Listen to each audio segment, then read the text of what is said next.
Hello and welcome to Nationwide on the network service of the NTA. I'm Naja'atu Tijani.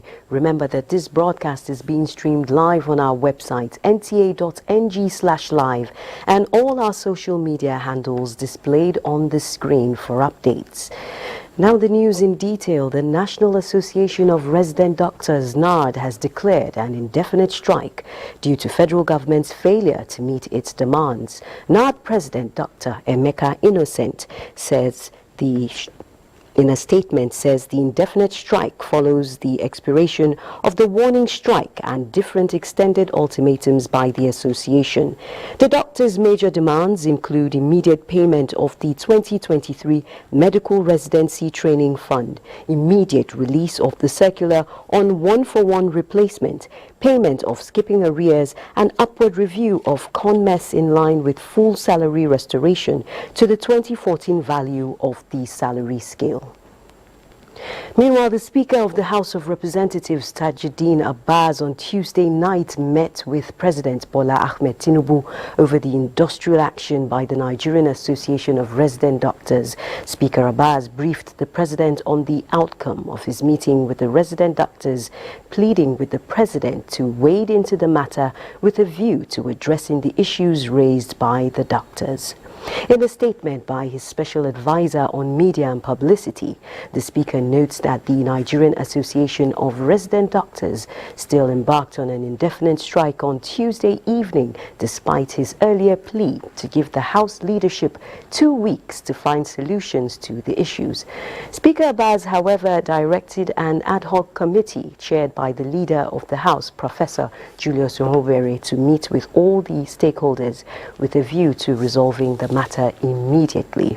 The panel has the immediate past chairman of the 9th House Committee on Healthcare Services, Tanko Sununu, as the deputy chairman, while all medical practitioners in the House have also been co-opted into the ad hoc committee. The Russia-Africa Summit is set to commence with Vice President Kashim Shettima representing President Bola Ahmed Tinubu. State House correspondent Abdurrahman Usman Jibrila reports on the expectations of Nigeria at the summit. It was a busy day for some residents of the all-Russian capital, St. Petersburg, as they await to host the second Russia-Africa Summit. The Russia-Africa Economic and Humanitarian Forum is targeting Africa by increasing its confidence in developing of manufacturing, agriculture, transportation, and the energy sector. Nigeria, one of the leading economies, is participating in the summit. Nigeria has been an active leader in Africa's foreign policy, and the essence of the vice presidents representing the president at this summit is to re-establish that role that Nigeria has been playing in African politics.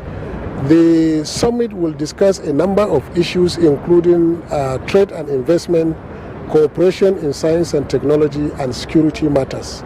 All these issues affect Africa, affect Nigeria, and they are all development issues that Nigeria will lead discussion constructively on how Africa can engage with Russia, because we are going to emphasize our non-aligned position very clearly on any issue that is related to political decision.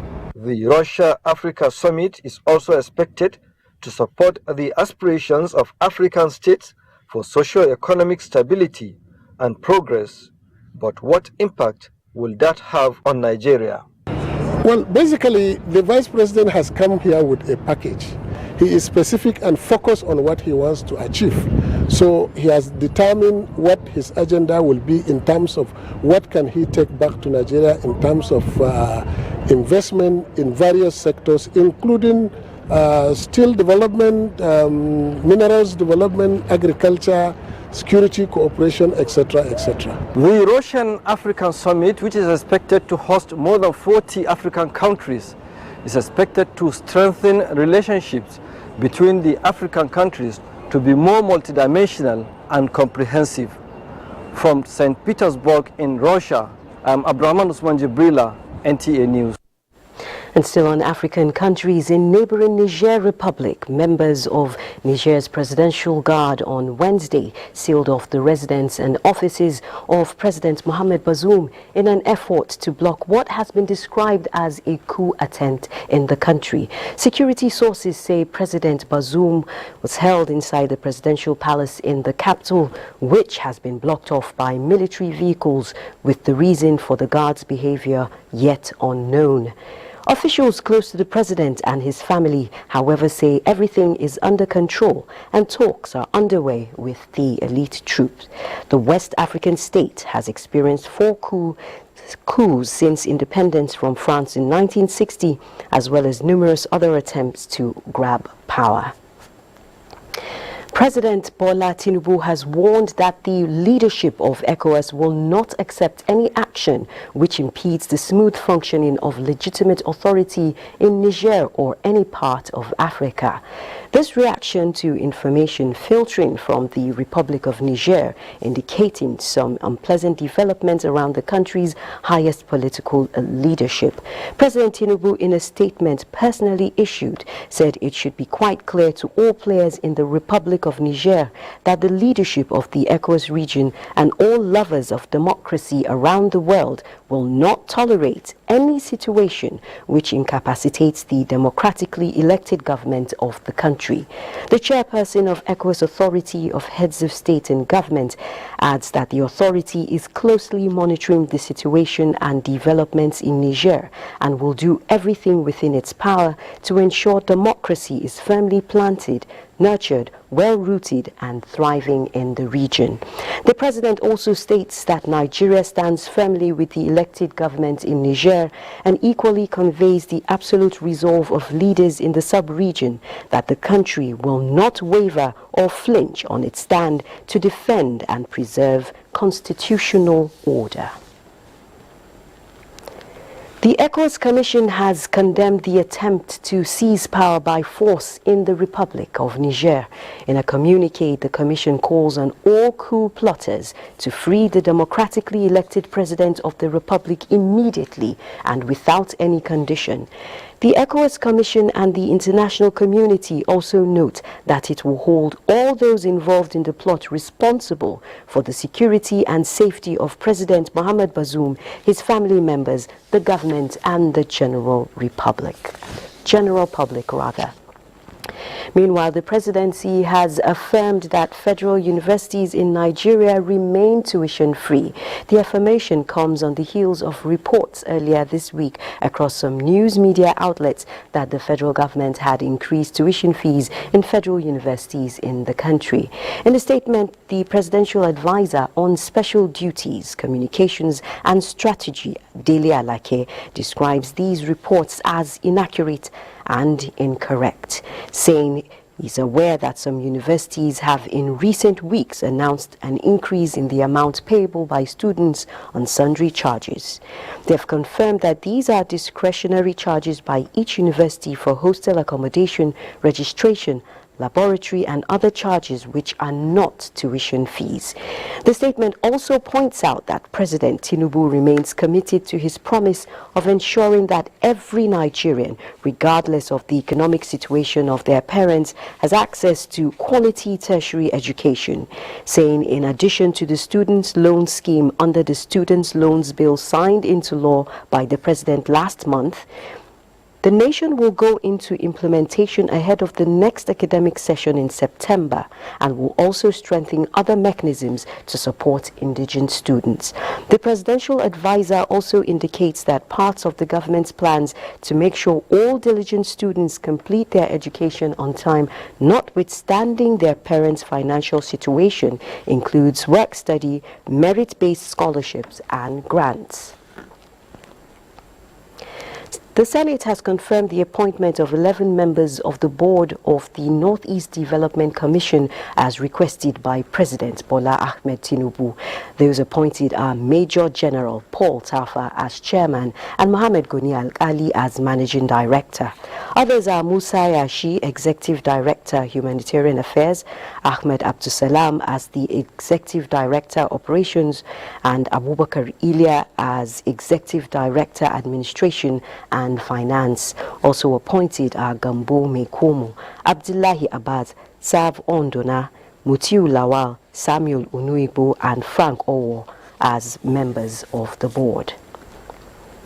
The Senate has also condemned in totality the sit-at-home order in the southeast and the nefarious activities of the gang leader of a notorious group, Simon Ekpa. It also urges the federal government to collaborate with the Finnish government to extradite Simon Ekpa for prosecution. The resolutions are sequel to a motion sponsored by Senator Osita Izunaso, Senate presiding officers, and all the senators from the Southeast geopolitical zone, which enumerates the human and economic losses recorded as a result of the illegal sit-at-home order. Senate calls for thorough investigation by relevant stakeholders to bring the other sponsors to book. These unknown gunmen in the Southeast. Yes, indeed, we must provide solutions even outside these chambers. We must also talk to our security agents and also bring up other solutions that we think, anything we think can help to bring this situation to an end, because it's affecting the gross domestic product of this country, affecting lives, affecting properties, and creating a state of fear that some of the citizens are not able to engage even in farming and their usual trade. And it has increased hunger in the land.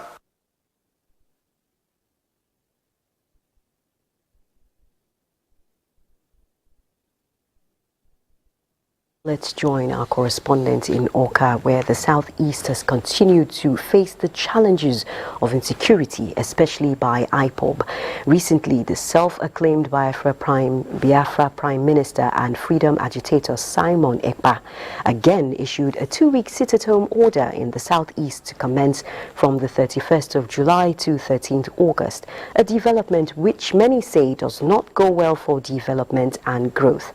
Now, the police forces assuring people of safety, encouraging them to go about their normal activities. But our correspondent, Onome Okadibo in Amaobia, will tell us more. Can you hear me, Onome? Can you hear me? Yes, I can hear you now. Yes, I can hear you now.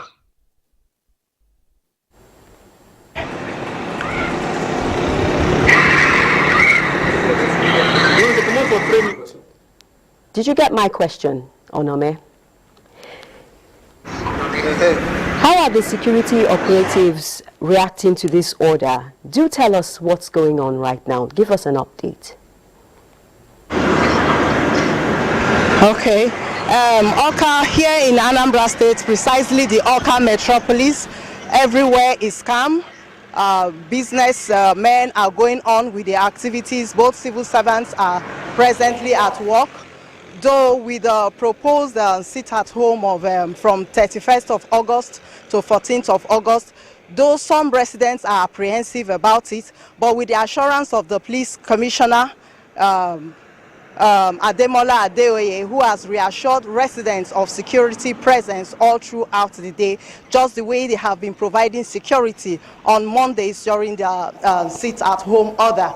So for Mondays here in Awka, activities are kind of wholesome, but when you go to like the suburb of Awka and other urban areas of the state, though there are skeletal activities, but activities usually intensify during the day from like 3 p.m. in the day. But for us here in Awka Metropolis, activities start from as early as 6 a.m. Considering Awka is such a very busy business hub, have business activities been affected away from the norm?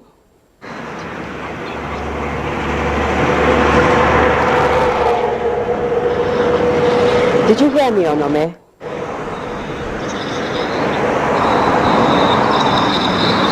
Onome, have business activities been drastically affected away from the norm? We all know that Awka is a busy commercial hub. Well, it seems our correspondent is having difficulty with the audio there, and perhaps we'll rejoin her in the course of the bulletin. In the meantime, artificial intelligence is widely gaining ground in modern-day crime fighting, and Nigeria is taking advantage of this platform. To this end, the Acting Inspector General of Police has unveiled a mobile crime fighting application tagged Police VGS. Francis Form has all the details. Modern policing is community-based, intelligence-led, and it is also ICT-driven. This unveiling of a new crime-fighting mobile app represents a milestone in the force commitment in providing top-notch security service and smart policing to Nigerians. Vigiscope developed this simple but sophisticated application to match up situational needs for our people. This system is domiciled in Police Force Headquarters and all state command with direct incident report to all command CP desk. The state-of-the-art platform utilizing Android and iOS applications is expected to revolutionize the way Nigeria Police Force responds to emergency situations. We all know that nobody can stop crime, but what the people want is quick response, and this is one of the apps that will also help the police to achieve that quick response. With a swipe on your phone, as demonstrated, Acting IGP Egbetokun assures that it will enable you to send emergency notification. The adoption of the police VGS in our policing strategies and its acceptance by members of the public is expected to impact significantly on our services, as it will enable us to render timely assistance when it matters most. Acting IGP said more of these apps will be unveiled in the coming days. Francis from NTA News. And the need for effective synergy and respect for rule of law as major pathways to democratic rule dominated speeches at a book launch to mark the 60th birthday anniversary of the Senate leader, Senator Opeyemi Bamidele. National Assembly correspondent Reina Obasi has the details. Amen. That was the unveiling of the book titled Leadership Through Communication by Senate Leader Opeyemi Bamidele, which attracted dignitaries from the executive to legislature, as well as friends and well-wishers. They are here to honor him at his 60th birthday. The book reviewer, Professor Sylvester Kim of Lagos State University, says the book, which is in 2 volumes, emphasizes on the importance of effective communication and rule of law in democratic rule. But playing the role of a reformer within the system, I think that is the merit, of this authorship. Ever since his student days, Senator Bamidele has been intimately involved with public affairs. He has gathered rich experiences over the years. When you listen to the debates and you see the angles that they come from, you notice experience, you notice nationalism, you notice patriotism. For the celebrant, it was that of gratitude to God for his mercy upon him and the privilege to serve humanity. I want to give my best, not only in the red chamber, but everywhere I find myself. In Abuja, Rina Obasi, NTA News. Thank you, Rina. The enthusiasm of existing and prospective farmers in Nigeria to work with the federal government in driving on the ongoing food security agenda will be matched with grants and other support from the Renewed Hope Initiative. Convener of the initiative, Nigeria's First Lady Oluremi Tinubu, made this promise when she received executives of the National Agricultural Development Fund in her office. The management of the fund, led by Executive Secretary Ghazali Mohammed, were in her office to explore areas of collaboration with her initiative, especially in agriculture, which is one of the focal areas of intervention of the PET project. Applauding the federal government for declaring a state of emergency concerning food security in the country, the First Lady says empowerment of women to really function in the sector and contribute their quota to national development is a priority for the Renewed Hope initiative. Rather than give loans, the First Lady says the initiative will provide grants and other incentives. Money to meet such needs of people who can't really get up to for themselves to start a small-scale business or the other. So we try to encourage them. With agriculture, our main focus in agriculture is like getting them tools, getting them to the market, and see how they can also get transport from farm to the market. And also give them tools, give them fertilizers, pesticides, seedlings, just to help, an upcoming farmer, but not to burden them with borrowing, with loans. The Executive Secretary of NAD Fund says the partnership will aid quick realization of these objectives with provision of fund, data collection and technical assistance. Michael Olaleye is standing by in Lagos with more news. Hello, Michael. Najatu. The introduction of austerity measures by the incumbent administration is aimed at revamping the ailing sector with the resultant economic challenges of the citizenry. Experts want the Lagos state government to be intentional by implementing economic policies and programs that will bring short-term succor and long-term benefits to residents of the state. Hingino John Adams reports.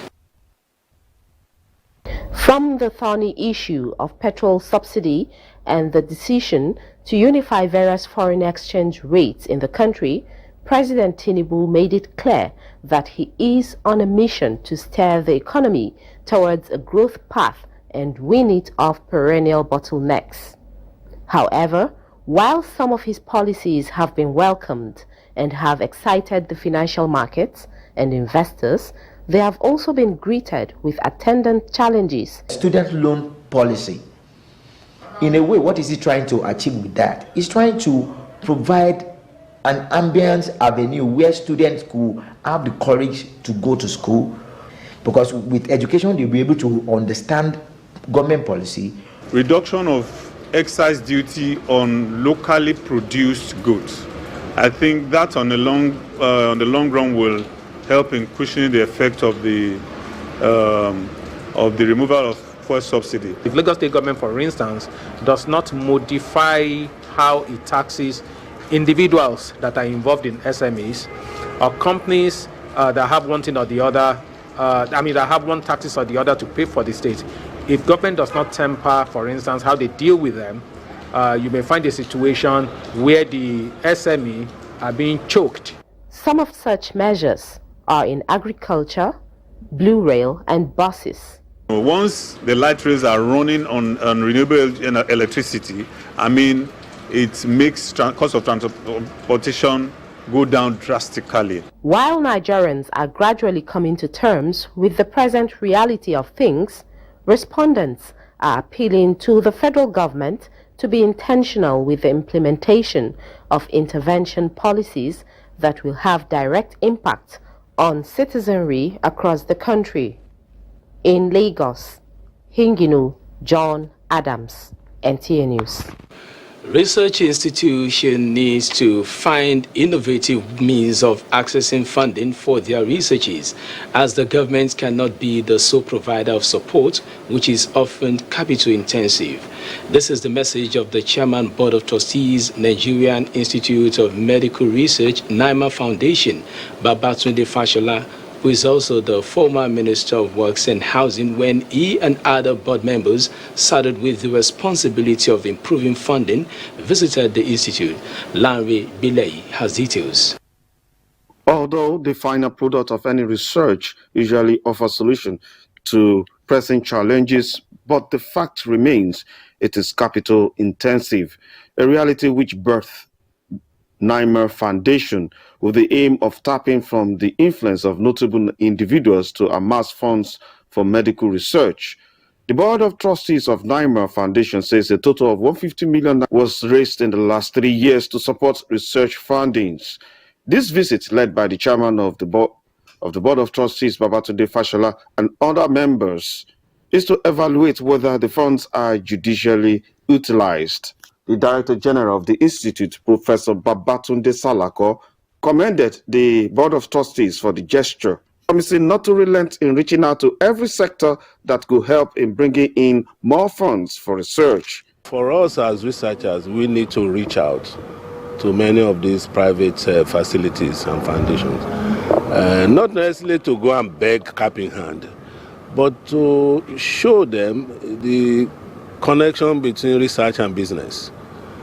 The chairman of the Board of Trustees, Niger Foundation, Babatunde Fashola, charged researchers to always see beyond the clinical benefits of their works, as they equally have capacity of stimulating socio-economic development. We're sitting on a gold mine. Nigeria has the capacity to do all types of research that improves the human condition. The researchers say with the mandates to conduct research into diseases of public health in Nigeria, in collaboration with universities, allied institutions, and private sector, in delivering this essential duty to the nation, access to funding must be given needed attention. Henry Bileyi, NTA News. Do not forget to follow this news broadcast live on our website at nta.ng/live and on our other social media handles displayed on your screen for updates. Time for some messages, and when we return, Nationwide continues from our Benin Network Center, where Obehi is standing by. Please stay.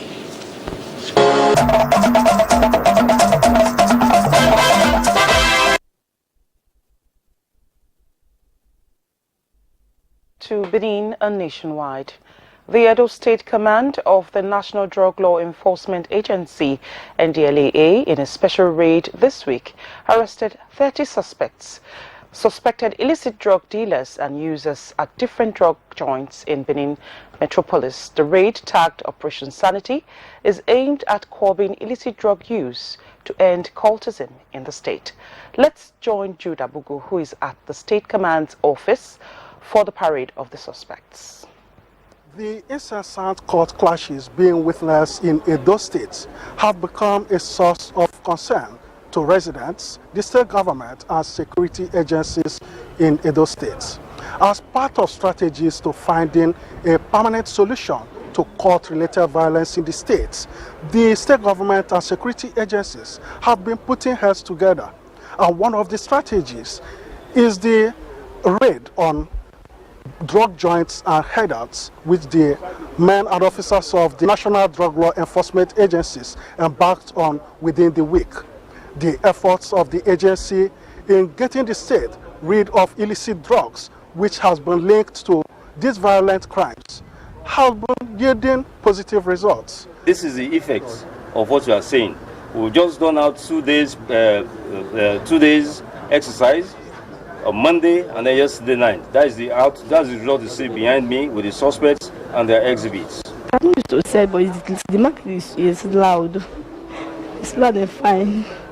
The command explained that some of the suspects who will be found to have been engaging in sale and trafficking of drugs will be made to face the music. Those sex workers, of course, they are not within our mandate. And since we are working in synergy with the other sister agencies, we are going to transfer them to NAPTIP for further counseling. In Benin, Jude Abuku, NTA News. Similarly, cult-related killings and consumption of illicit drugs and other criminal activities are on the increase in some parts of Edo State. To curb this ugly trend, the state government is collaborating with security agencies and anti-cultism groups to clamp down on these nefarious groups.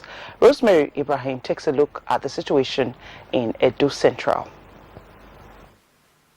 The menacing threats of cultists and illicit drug consumers are on the increase in parts of Edo Central, leading to an upsurge in criminal activities. To this end, the anti-cultism group in Edo Central, in collaboration with security agencies, has started a campaign against these antisocial vices. The campaign mobilized the youths to strategic areas with a message for the youths to desist from cult-related issues and consumption of illicit drugs, which experts say is destructive to the health, social, and economic life in the youth population. Anybody, when they arrest now, it won't take this. You when they sell the drugs that destroy people's life, and you when they take the drugs, now the same problem now hold now.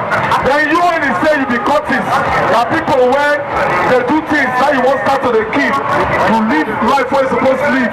You see now people you want start to the kids, or can start to let us in Ekoma start the campaign. By telling our people that are young ones that they should shun unnecessary use of abuse of drugs. The campaign continues to other parts of Edo Central. In Ekoma, Rosemary Ibrahim, NTA News. And that's it from Benin. The Nationwide continues with Niger in Abuja. Thank you, Obehi. Welcome back to our Abuja studios. Members of the House of Representatives Ad Hoc Committee on Joy Ejikeme's investigation say they will continue to ensure the Joint Admissions and Matriculation Board gets all the support it needs to provide services in the conduct of successful examinations in the country. The chairman of the Ad Hoc Committee, Sada Suli, stated this during an oversight function to the board's headquarters in Buari, Abuja, applauding JAMB for putting in place the necessary infrastructure which assisted in plugging in loopholes to reduce manipulation of unified tertiary matriculation examination results. Definitely go back with a report to the Parliament, and we can see how we can strengthen the capacity of JAMB, and so that the JAMB will continue to provide quality services to the country. The registration center, area, Sokoto State. So once we hold this, we know everything. Not that I don't know who registered me or something like that. The House members also expressed satisfaction with the board's increased revenue generation, urging other government agencies to emulate the board. The National Commission for Refugees, Migrants and Internally Displaced Persons has empowered 40 communities in Takum, Usa and Yangtu in Taraba State with corn grinding and groundnut oil extracting machines. The Federal Commissioner, National Refugees Commission, Iman Suleiman Ibrahim, says this is to cushion the hardship facing the refugees in the area. Godwin Inalegu reports. The communities in Takum and Usa local government areas, as well as Yangtu Special Development Area of Taraba State, has faced long-time multiple crises, which has led to many killings, destruction to property, and displacement of persons in the areas. It is to cushion the suffering of these vulnerable people that the Federal Commissioner of the Commission, Hajia Iman Suleiman Ibrahim, flagged off the distribution of 20 corn grinding machines and another 20 groundnut oil extracting machines to the affected communities. On behalf of federal government, present this grinding machine to you and member of the community where you belong, that you people can now facilitate your economic condition in your economy. Deputy Director, Refugees and IDPs of the Commission, Mordecai Titus, appealed to the beneficiaries to make judicious use of the empowerment items to better their livelihoods, while appreciating Governor Agbu Kefas for their continued support for the IDPs. Let me warn that this important opportunity should not be abused by selling or reselling of these items. Deliver our thanks to the Honorable Commissioner when you go back, that she has fulfilled her work. She was here in front of May and said livelihood is an issue. And 2 months down the road, we have seen the results. We want to assure them that by the grace of God, we are going to make use of these instruments to relieve some of the stress. I want to plead to her that she should still think and remember us, because as long as refugees are still here, we need more. From Takum in Taraba State, Godwin Inalegu, NTA News. Climate change is also another factor affecting IDPs and the livelihood of people across the nation. And we join Alhatu Abdullahi in Sakwato to give us an update on the impact of tree planting activities in the region. Hello, Alhatu. Hello, Naja'atu. Good evening. You are welcome to Sakwato, the seat of the Caliphate. Thank you, Alhatu. You tell us Recently, the National Agency for Great Green Wall has introduced a new technique of tree planting to fight desertification.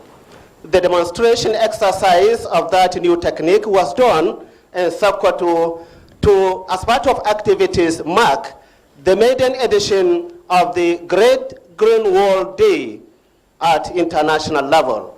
With me is the Permanent Secretary, Ministry for Environment, Sokoto State, Malam Kasimu Muhammad Yabu.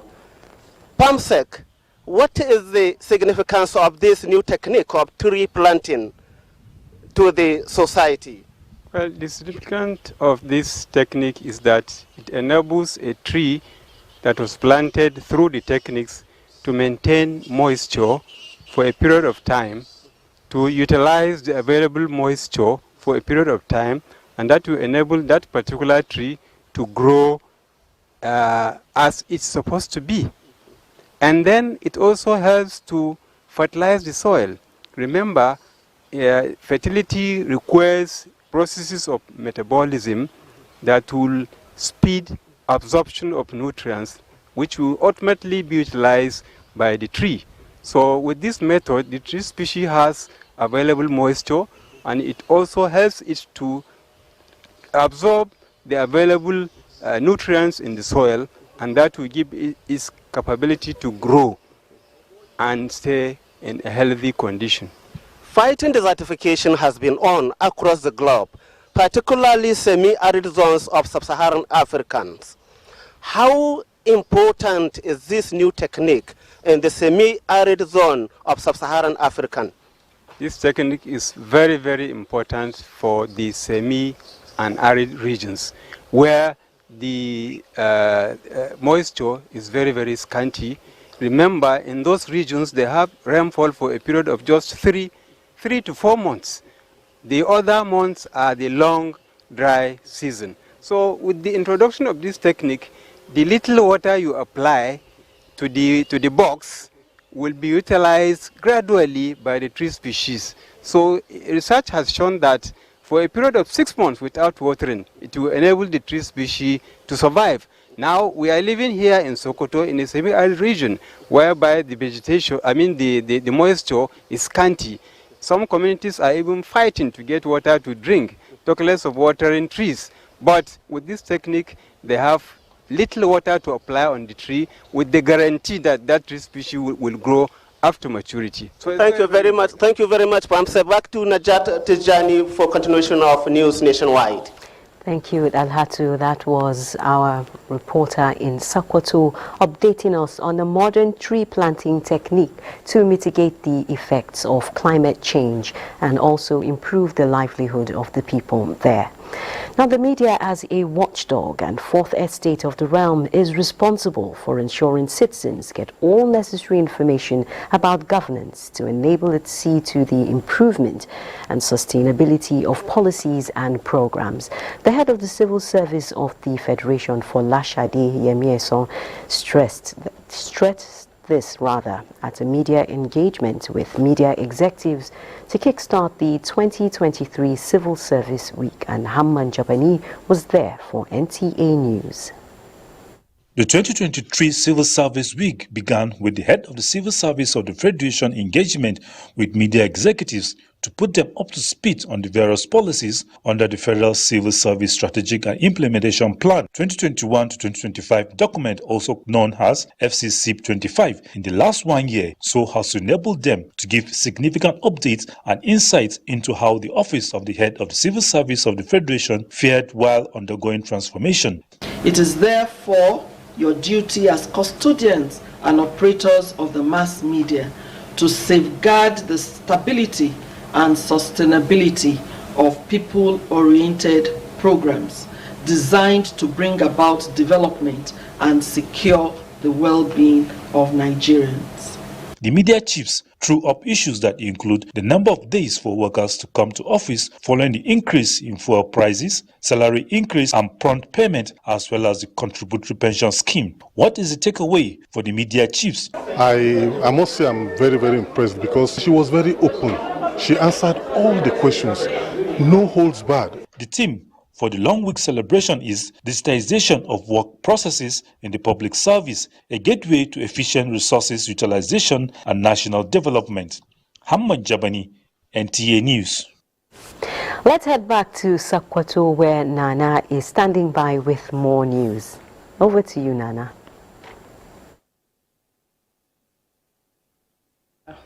Good evening, everyone, and welcome to Sokoto. The Sokoto State House of Assembly has set up an ad hoc committee to inspect flood-affected communities and the victims in Goronyo local government area.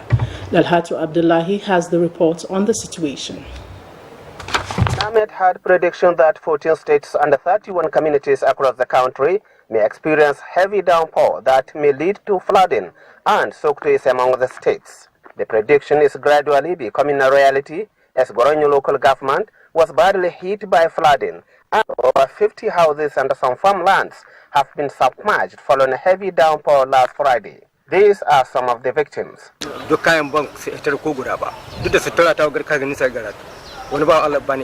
gaskiya fara an ba ga ta gina ba ko guda da wanda dai na hita da lahiya babu abinci babu sutura ba mu da komai ta da bace san mu sun mutu. They called on the government to, as a matter of urgency, come to their aid and provide them with shelter and relief materials. Many lost everything, including their livestock.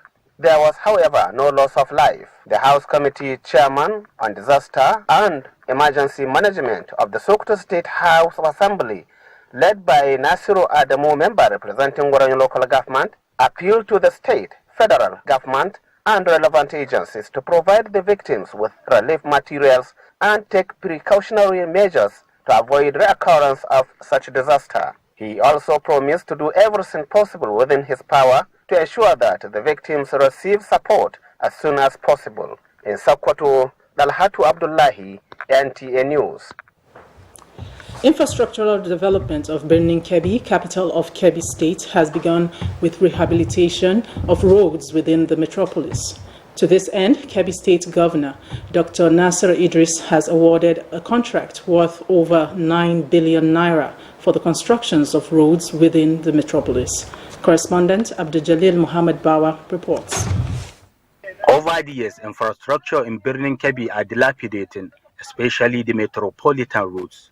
The 15-kilometer road network to be carried out within Birnin Kebbi is to be carried out by an indigenous company. Governor Nasser Idris says awarding the contract is part of his administration efforts to transform the state capital into a mega city center. And I want to also employ the Hadith and the Ministry of Work to abide by the rules and ensure that the agreement we sign, all the work will be done according to specification.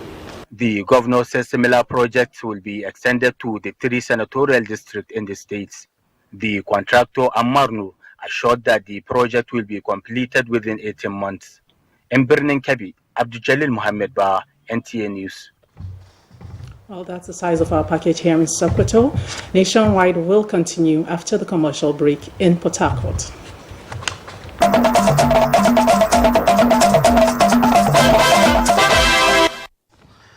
Commander Nigerian Navy ship NNS Pathfinder says the last 16 months witnessed arrest of over 150 economic saboteurs, increased surveillance, and which also resulted in enhanced oil production for Nigeria. Commander Suleiman Ibrahim says these are part of his achievement as commander of the base, even as a St. Fort parade was held in his honor. Kingsley Amaju reports.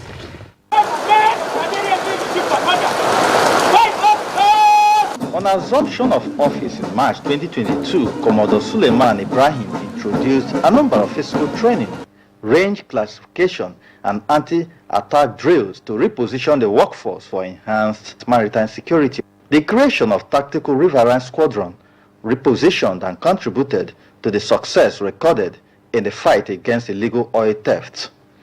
This in turn translated to providing the right economic climate for enhanced oil production for the Nigerian state. We have all collectively had to go through various transformations to enable us meet contemporary challenges.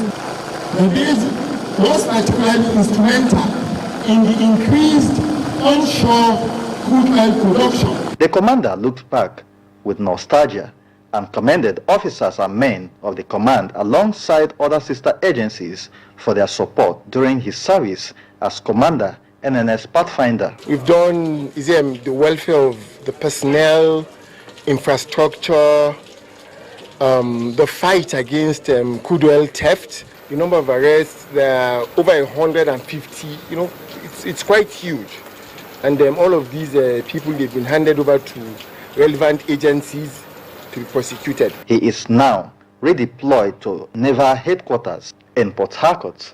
Kingsley Amajiri, NTA News. There are strong indications that the uncovered manholes along the Rumukuta NTA Chuba Road in Port Harcourt have endangered the lives of residents and pets. Users of the road are calling for urgent action to save residents the dangers these uncovered manholes continue to pose to unsuspecting public and motorists alike. Emmanuel Lene tells us more. As at the last count, there are over 20 uncovered manholes on the pedestrian walkway on this road. Talking about the Rumukuta Uzob axis of the Rumukuta Choba Road. This has raised concern among residents because of the dangers it poses to both pedestrians and motorists, particularly considering the fact that this is about 4 feet depth of drainage. It has happened to my own sister, Rumukuta. In the night, she fell into the deep manhole, the open one. If not for the passerby that helped her out, I don't know what would have happened to her. It's very bad actually. Like last week, when it was raining seriously, by Sunday, we had some incidents here. So actually, we don't know what to do. We have to help the victim and put a stick inside the manhole so that people can notice. Some people sometimes want to fall in there without knowingly. And the second one, if you are coming in the night, if you cannot see without lights, you can go into that place and fall it. Some people say we could rescue some people, 2 people that day. That day rain was falling heavily, he was running to cross. The next thing is down into the place. And it's people that come and rescue him out. There are concerns that many have used these manholes as a dumping ground for refuse disposal. And there is a possibility that this may block the water channel. The issue is that when night comes, I'll start removing the old The call is on relevant government authorities to act fast and ensure that these manholes are covered as quickly as possible. A stitch in time, they say, saves 9. In Port Harcourt, Emmanuel Lene, NTA News. And as our contribution from Port Harcourt is now back to Niger in Abuja for the news. Thank you, Gabrielle. You're just in time for Sports Update with Ayodeji Makinde. Crusaders feeders are through to the final of the Prosperity Cup after they defeated Agbere FC 2-1 to set up a thrilling contest against the Grace FC this weekend at the Samson Siasia Stadium, Yenagoa, Bayelsa State. The competition targets discovery and development of grassroots talents as Bayelsa State continues to explore sports to engage youth in productivity and curb societal vices. As we have seen throughout the tournament, we'll be able to see some good talents that will be of use, first and foremost to Bayelsa United and to the rest of the country. We are going to see football at its best because we have 2 very talented teams that are going to meet each other at the finals. In another development, Nigeria's wait for a first CAF Men's Player of the Year since 1999 has been attributed to inconsistency of football development programs and progressive transition of teenage stars to top clubs, as CAF is set to reveal nominees for the 2023 Best Awards. Senegal's Sadio Mane and Nigeria's Asisat Oshoala are the best of men and women footballers on the continent, as experts tip Napoli forward Victor Osimhen to contend for the prestigious award. We have the past winner, Sadio Mane. They have a brilliant season with Bayern Munich. So this season, I think Victor Osimhen, after giving Napoli that league title, has a great nod. Former Super Eagles captain Nwankwo Kanu was the last Nigeria footballer to win the award in 1999.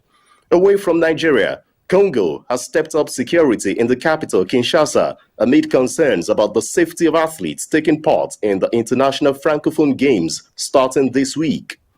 Games coordinator Isidore Kwanja says around 4,500 additional police, backed by state security agents, have been deployed ahead of the event to avert any incursion. With sports updates, Ayodeji, Makinde, NTA News. Sports Update concludes nationwide this Wednesday. Thanks for staying with the Nigerian Television Authority, NTA.